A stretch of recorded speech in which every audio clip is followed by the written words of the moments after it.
ட்ரீசர் வந்து ஒரு கான்ட்ரோவர்ஸிய ஏற்படுத்துச்சு அப்படின்னா, அது பேட் கேர்ள் அப்படின்னு சொல்லலாம் சார். வெற்றிமாறனோட புரொடக்ஷன்ல வரக்கூடிய அந்த படத்துக்கு.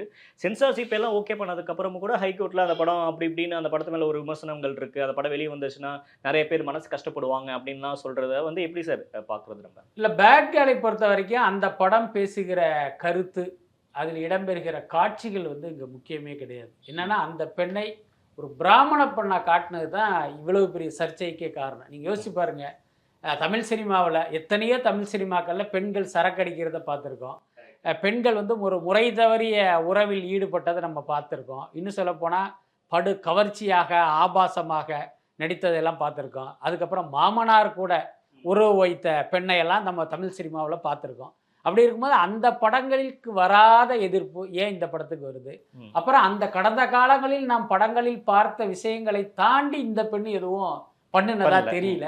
அப்ப என்ன காரணம் அப்படின்னா, ஒரு பிராமண பெண்ணை நீங்க இப்படி காட்டியிருக்கீங்க அப்படிங்கிறது தான் அந்த எதிர்ப்புக்கே காரணம். அதுக்கப்புறம் இன்றைக்கு தெரியும், நீதித்துறை உட்பட பல்வேறு அரசு துறைகளில் அந்த பிராமணர்களுடைய ஆதிக்கம் அல்லது பார்த்தீங்கன்னா அந்த இன்ஃப்ளூயன்ஸ் இருக்கிறத வந்து நமக்கு நிச்சயமா தெரியும். ஸோ அதன் காரணமாகத்தான் இந்த படத்துக்கு போற இடத்துல எல்லாமே இதுக்கு ஒரு எதிர்ப்பு உருவாகிட்டு இருக்குன்னு நினைக்கிறேன்.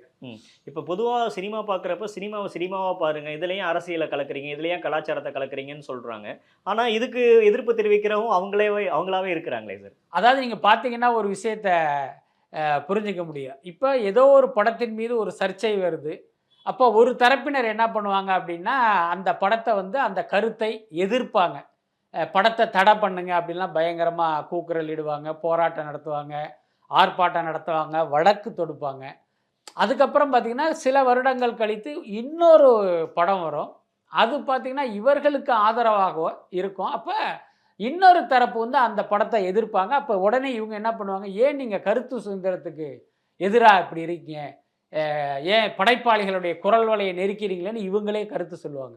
இவங்க தான் 6 மாதத்துக்கு முன்னே ஒரு படத்துக்கு எதிராக கருத்து சொல்லியிருப்பாங்க. அதனால் இவர் தங்களுடைய வசதிக்கு ஏற்ப, தங்களுடைய தேவைக்கு ஏற்ப வந்து ஒரு படத்தை அளவிடுறது தான் இங்கே வழக்கமாக இருக்குது.